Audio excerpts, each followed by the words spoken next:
5वी आणि 8वीला सरसकट पास धोरण केंद्रीय शिक्षण मंत्रालयाकडून रद्द। 2 महिन्यात फेर परीक्षा द्यावी लागणार। नापास झाल्यास पुढच्या वर्गात जाता येणार नाही।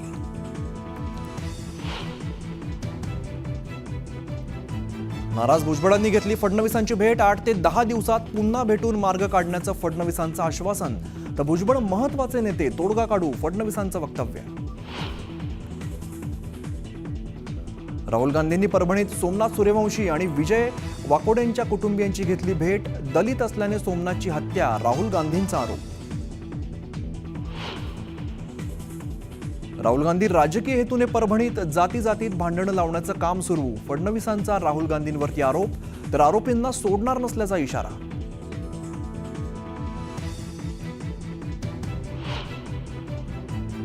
राज आणि उद्धव ठाकरे दोन्ही भाऊ एकत्र आल्याचा महाराष्ट्राला आनंद। मात्र काय निर्णय घ्यायचा हे राज आणि उद्धव ठाकरे ठरवतील, संजय राऊतांचं मोठं विधान।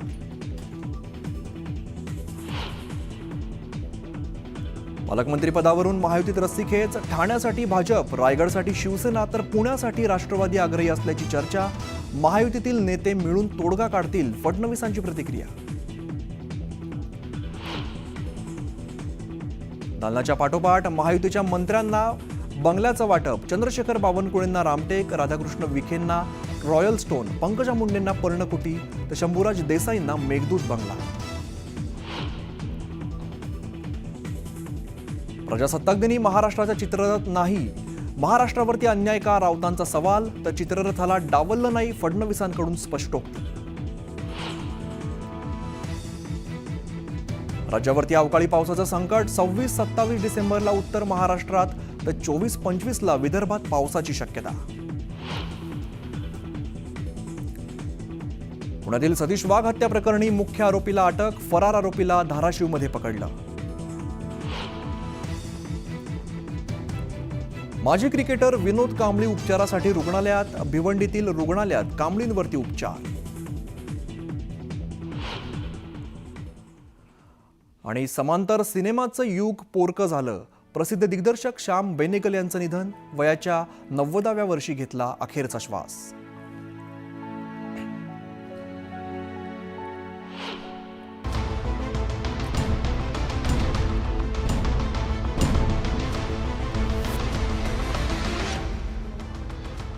दमदार 10 मध्ये सगळ्यांचं स्वागत। नमस्कार, मी अमित गत्रे। मंत्रीपद न मिळाल्याने नाराज छगन भुजबळांनी आज देवेंद्र फडणवीसांची भेट घेतलेली आहे। त्यामुळे नक्की भुजबळांच्या मनात काय चाललंय असा सवाल विचारला जातोय।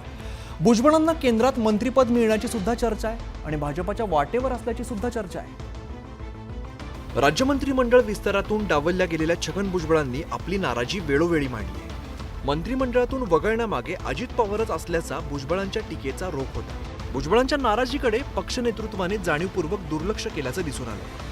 अशातच आज छगन भुजबळ थेट राज्याचे मुख्यमंत्री देवेंद्र फडणवीसांच्या भेटीसाठी दाखल झाले।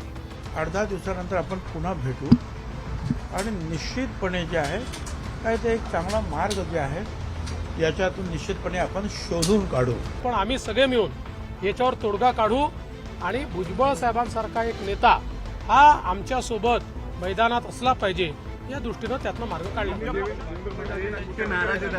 आमचा तो पार्टी अंतर्गतला प्रश्न आहे, आम्ही आमच्या पद्धतीने सोडू।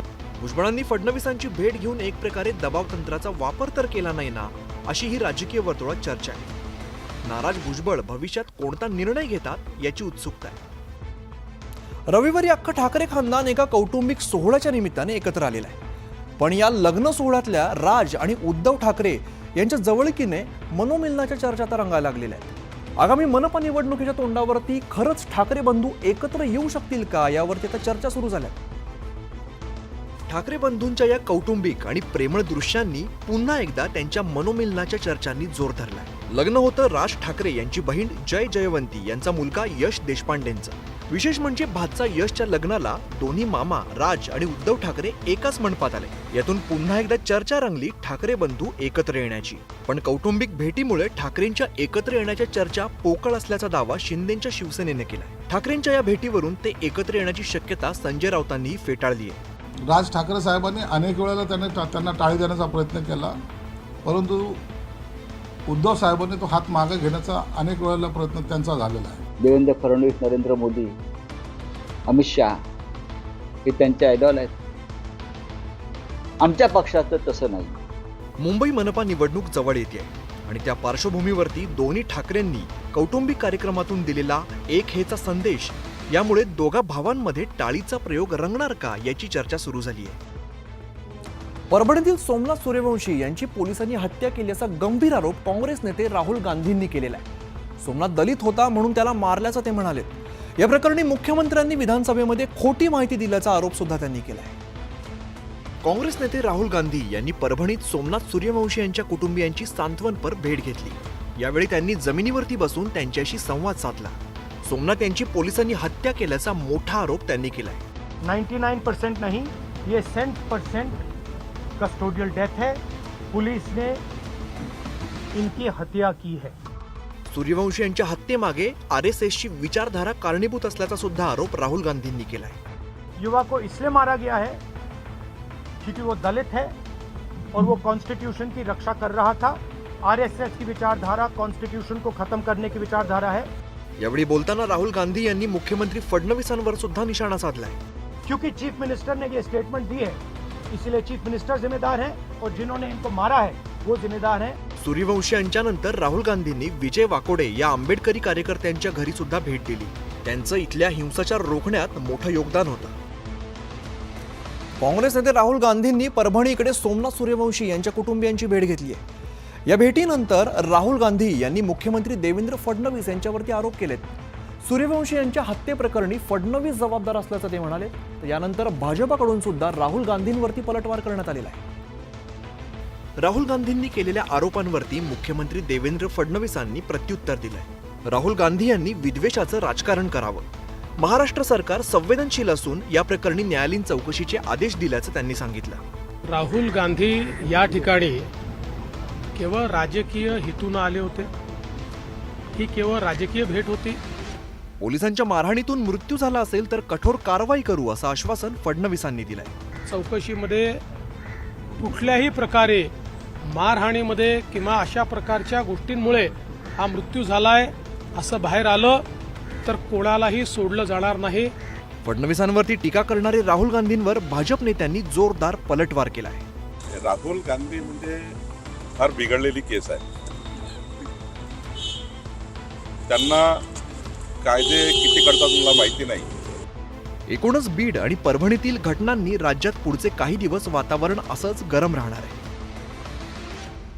माझ्या मुलाच्या मारेकरांना फाशी द्या, पोलिसांनीच त्याचा जीव घेतलाय, अशा शब्दामध्ये परभणी हिंसाचारात बळी गेलेल्या सोमनाथ सूर्यवंशी यांच्या आईने राहुल गांधी यांच्या समोर टाहो फोडलेला आहे. माझ्या मुलाला काहीच आजार नव्हता याचा सुद्धा पुनरुच्चार त्यांनी केलाय. राहुल गांधी यांनी परभणीत सोमनाथ सूर्यवंशी यांच्या कुटुंबियांची भेट घेत त्यांचं सांत्वन केलं. यावेळी सोमनाथ यांच्या आईने आम्हाला न्याय द्या अशी मागणी केली. तसंच सोमनाथ सूर्यवंशी यांचा मृत्यू हृदयविकाराच्या झटक्याने झाल्याचा आरोप त्यांनी पुन्हा एकदा फेटाळलाय. माझ्या मुलाला कोणताही आजार नव्हता असं त्यांच्या आईने ठामपणे सांगितलंय. माझ्या मुलाला आजार असता तर कॉलेजवर, रूमवर, कुठं पण मेला असता ते पडून. का नाही मेला? माझ्या मुलाला आजार नव्हता. माझं 100% भरवसा आहे. पोलीस लोकांनी मारहाण करून माझ्या मुलाचा मर्डर केला. माझ्या भावाला श्वसनाचा त्रास होता तर त्याला रुग्णालयात का नेलं नाही असा सवाल सोमनाथ यांच्या भावानं केलाय. माझा भाऊ कधीही तोडफोड, दगडफेक करणार नाही असंही ते म्हणाले. जर त्याच्या श्वसनाचा जर आजार असता तर त्या पोलीस लोकांनी त्याला ॲडमिट करायला पाहिजे होतं हॉस्पिटलमध्ये. वेळेवर उपचार द्यायला पाहिजे होते. त्याची डेथ होईपर्यंत बसायला नको पाहिजे होतं. सूर्यवंशी यांच्या हत्येप्रकरणी पोलीस ठाण्यात असलेल्या सर्व पोलिसांना फाशी देण्यात यावी अशी मागणी त्यांच्या आईनं केली आहे. सामाजिक न्याय मंत्री संजय शिरसाट आणि उद्योग मंत्री उदय सामंत यांनी आज बीडच्या मस्साजोगमध्ये भेट दिलेली आहे. उपमुख्यमंत्री एकनाथ शिंदेंच्या या शिलेदारांनी मस्साजोगमध्ये पोहोचत देशमुख कुटुंबियांना धीर दिला.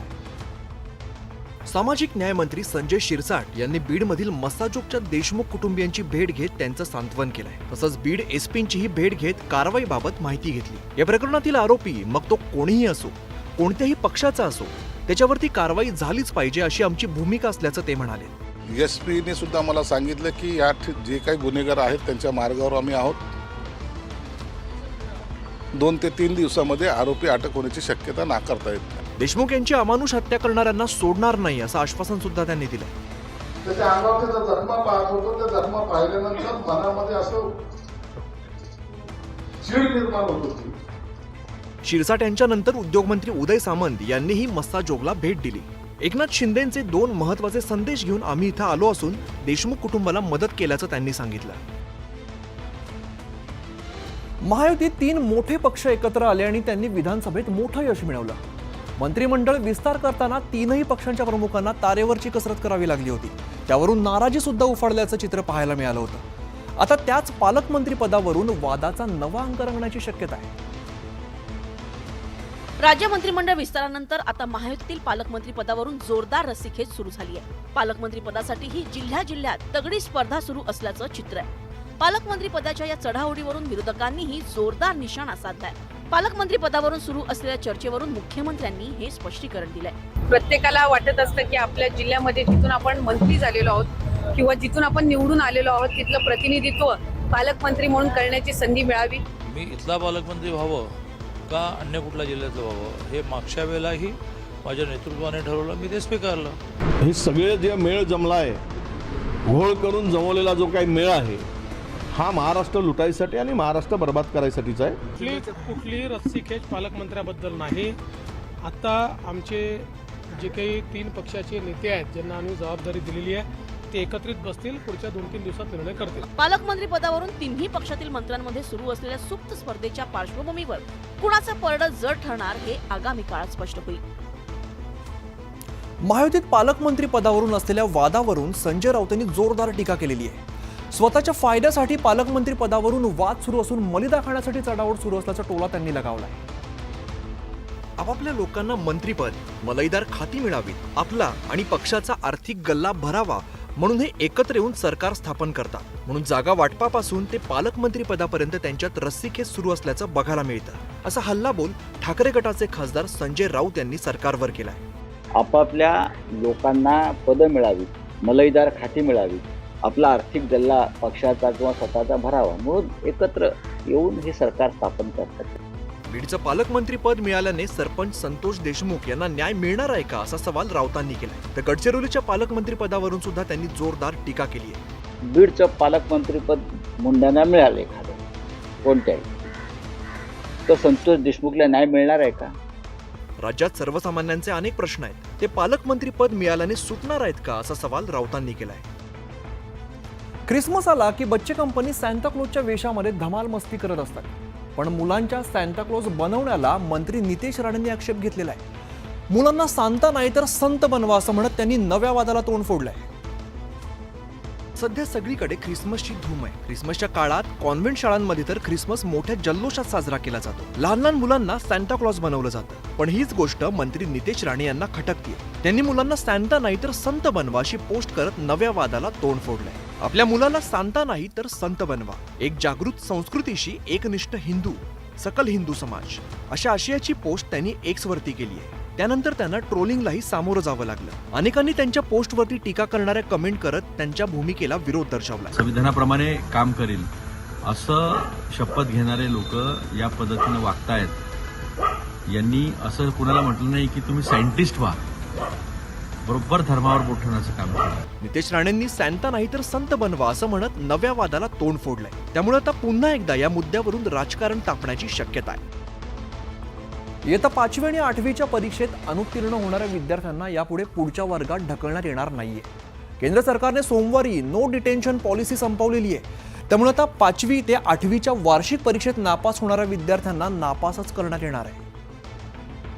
शिक्षण क्षेत्रात टीकेचा विषय ठरलेला 5वी ते 8वीतील विद्यार्थ्यांना सरसकट पास करून पुढच्या इयत्तेत प्रवेश देण्याचं धोरण केंद्रीय शिक्षण मंत्रालयाने अखेर रद्द केलंय. केंद्रीय शिक्षण मंत्रालयाने नो डिटेन्शन पॉलिसी संपुष्टात आणली आहे. त्यामुळे 5वी ते 8वीच्या वार्षिक परीक्षेत नापास होणाऱ्या विद्यार्थ्यांना नापासच करण्यात येणार आहे. तसंच या विद्यार्थ्यांना 2 महिन्यांच्या आत पुन्हा परीक्षा देता येणार आहे. मात्र पुन्हा नापास झाल्यास विद्यार्थ्यांना पुढच्या इयत्तेत प्रवेश मिळणार नाहीये. तसंच कुठल्याही शाळेत इयत्ता 8वी पर्यंतच्या कुठल्याही विद्यार्थ्याला शाळेतून काढून टाकता येणार नाहीये. मुलांमधील शिकण्याची क्षमता सुधारणे आणि शैक्षणिक कामगिरी उंचावणे हा निर्णय घेण्यामागे महत्त्वाचं उद्दिष्ट असल्याचं सांगितलं जात आहे. माजी प्रोबेशनरी IAS पूजा खेडकर हिला दिल्ली उच्च न्यायालयाने झटका दिलेला आहे. पूजा खेडकर हिचा अटकपूर्व जामीन अर्ज फेटाळलेला आहे. तिच्या अटकेला स्थगिती देण्याचे आदेश दिल्ली उच्च न्यायालयाने रद्द केलेले आहेत, त्यामुळे तिला कोणत्याही क्षणी अटक होऊ शकते. पूजा खेडकर यांचा अटकपूर्व जामीन अर्ज दिल्ली हायकोर्टाने फेटाळला. पूजावर यूपीएससी परीक्षेत फसवणूक केल्याचा आणि ओबीसी तसंच अपंगत्व कोट्याचा गैरफायदा घेतल्याचा आरोप आहे. जामीन फेटाळल्याने आता कोणत्याही क्षणी पूजा खेडकरला अटक होण्याची शक्यता आहे. यूपीएससी ही प्रतिष्ठित परीक्षा मानली जाते, त्यामुळे पूजा खेडकर प्रकरण म्हणजे केवळ यूपीएससीचं नाही तर संपूर्ण समाजाची फसवणूक असल्याचं निरीक्षण कोर्टानं मांडलं. या प्रकरणातील गुन्हेगारी कट उलगडण्यासाठी चौकशी आवश्यक असल्याचं सांगत हा जामीन अर्ज फेटाळून लावण्यात आला आहे. यूपीएससीच्या तक्रारीनंतर दिल्ली पोलिसांनी पूजा खेडकर विरुद्ध फसवणूक आणि बनावटगिरीचा गुन्हा दाखल केला होता. अटक टाळण्यासाठी पूजाने अटकपूर्व जामीन अर्ज दाखल केला होता. न्यायमूर्ती चंदरधारी सिंह यांच्या खंडपीठाने 27 नोव्हेंबर रोजी या प्रकरणी निर्णय राखून ठेवला होता. प्रजासत्ताक दिनी चित्ररथावरून वाद पेटलेला आहे आणि त्यामागचं कारण म्हणजे यंदा केंद्र सरकारने महाराष्ट्राच्या चित्ररथाला परवानगी दिलेली नाहीये. त्यामुळे विरोधकांनी राज्य सरकारवरती टीकेची झोड उठवली आहे. प्रजासत्ताक दिनी दिल्लीतील कर्तव्य पथावरती विविध राज्यातील चित्ररथांचं दिमागदार संचलन केलं जातं. दरवर्षी विविध राज्यातील त्यामध्ये चित्ररथ सहभाग घेत असतात. या चित्ररथातून देशाच्या विविधतेतील एकतेचं दर्शन होतं. पण यंदा महाराष्ट्राच्या चित्ररथाला केंद्र सरकारने परवानगी दिली नाहीये, त्यामुळे नव्या वादाला तोंड फुटलंय. महाविकास आघाडीच्या नेत्यांनी राज्य आणि केंद्र सरकारवरती टीकास्त्र टाकलंय. मोदी आणि शहांचा महाराष्ट्रावरचा राग किंवा आकस संपला नाही का? आता जिंकलात ना. ईव्हीएमने तुम्हाला विजयी केल्यावरती सुद्धा तुम्ही जर महाराष्ट्रावर अशा प्रकारचा आकस, महाराष्ट्र का कलेच्या क्षेत्रामध्ये काय एवढा कंगाल आहे का? आलटून पालटून राज्यांना संधी मिळते. गेले 4 वर्ष आपल्याला संधी मिळाली होती, म्हणून यावर्षी आपल्याला संधी नाही आहे. मागच्या वर्षी मोठ्या 3 राज्यांना संधी नव्हती. चित्ररथ परेडनंतर उत्कृष्ट चित्ररथाला केंद्र सरकारकडून पारितोषिक दिलं जातं. त्यामध्ये महाराष्ट्राने आजवर दबदबा राखलाय. पण यंदा महाराष्ट्राच्या चित्ररथाला केंद्राने हिरवा कंदील दिलेला नाहीये, त्यामुळे या वादाला तोंड फुटलंय.